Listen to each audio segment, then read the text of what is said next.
When learning to dive, the sitting dive is a good starter for confidence. However, the body often lands in the water at the same time as the hands. The kneeling dive has similar results.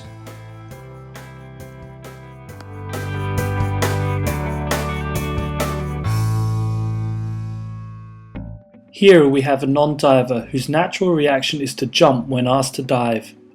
I prefer the pike fall as a way of introducing diving, as this ensures the body is entering the water at the same point as the hands.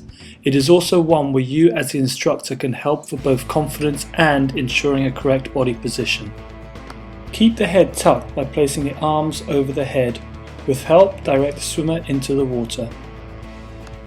While the head is tucked, if the arms go straight down or back, an accidental tuck roll will be performed.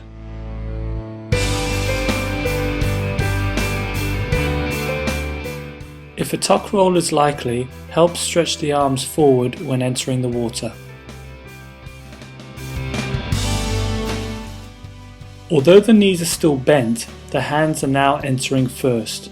With practice and confidence, the swimmer will eventually straighten the legs when entering the water.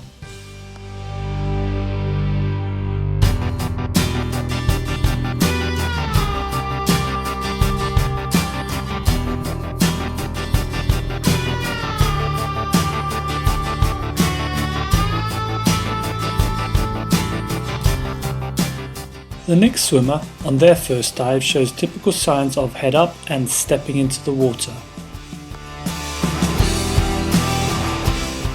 Again, the first stage is to ensure that their hands are positioned over their head so that they can have a nice streamlined entry when entering the water.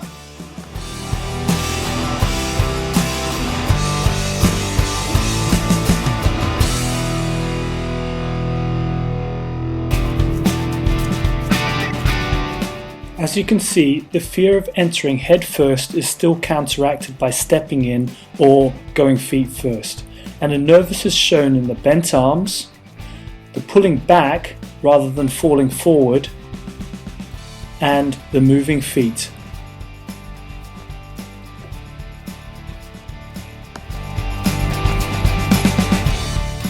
By helping the legs stay straight and not allowing the knees to drop, the swimmer can understand the diving sensation. However, this only works if the arms continue to be streamlined.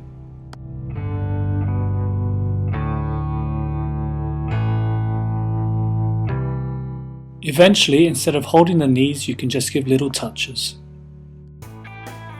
Now the swimmer is at the same stage as a first beginner, with hands going into the water first, but with knees a little bit bent.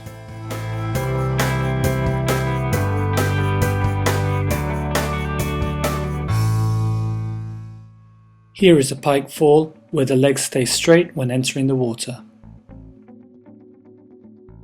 By standing taller and keeping a bent or a banana position with the head tucked in, a simple dive can now be performed.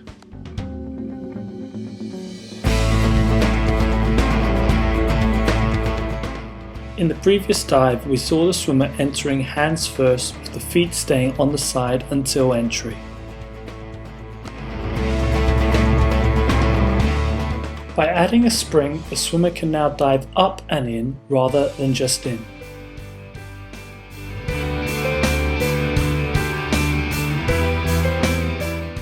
It must be noted that the spring must come from the feet rather than the knees.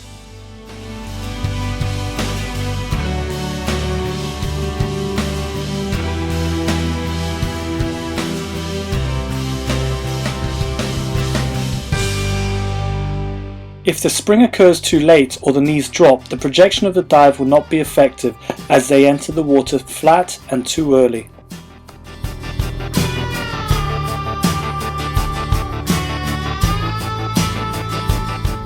Springing earlier, the body has more time in the air, resulting in a stronger and a further dive.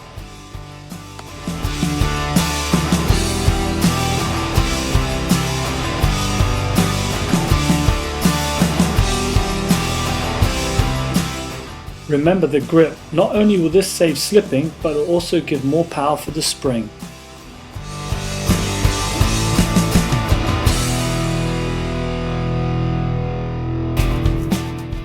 Diving is not only about how you leave the side and how you enter the water, but also what happens underwater. Here we see a swimmer with head raised as soon as she enters the water. This at least doubles the surface area, moving forward and thus reducing the speed. Now she corrects this by keeping her head down, keeping a more streamlined position.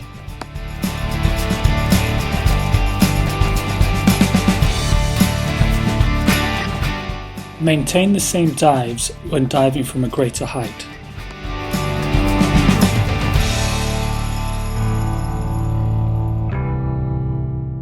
Again, we can see that the knees have dropped, so the spring must occur earlier.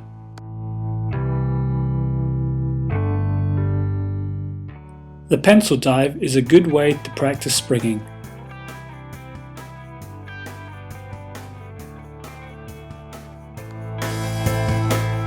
Now we move on to the spring dive, which is better carried out with the hands swinging forward as opposed to arms swinging over the top, as this can take longer and result in a two-action dive.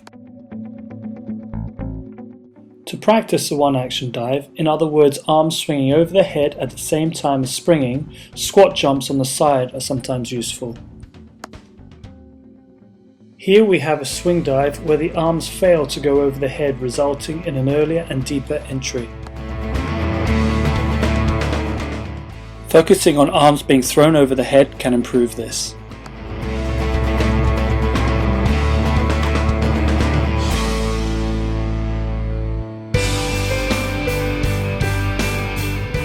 The grab start has both feet gripping the block and hands placed between to create balance.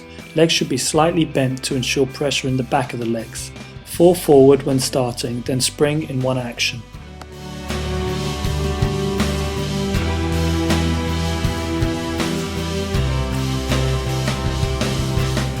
Some swimmers prefer the track start as they find that this gives them more momentum. In the case of the track start, the starting position is one foot in front of the other. Make sure that the knees point forward rather than squeezing together. In this dive, the transfer of power goes from the back leg to the front. Note the excellent streamlined position of this swimmer after their dive.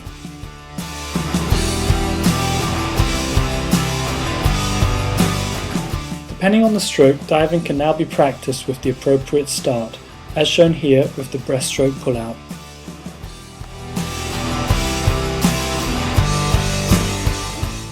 Finally, for the more advanced diver, a lifted head while springing will raise the shoulders, resulting in a higher and a more powerful dive.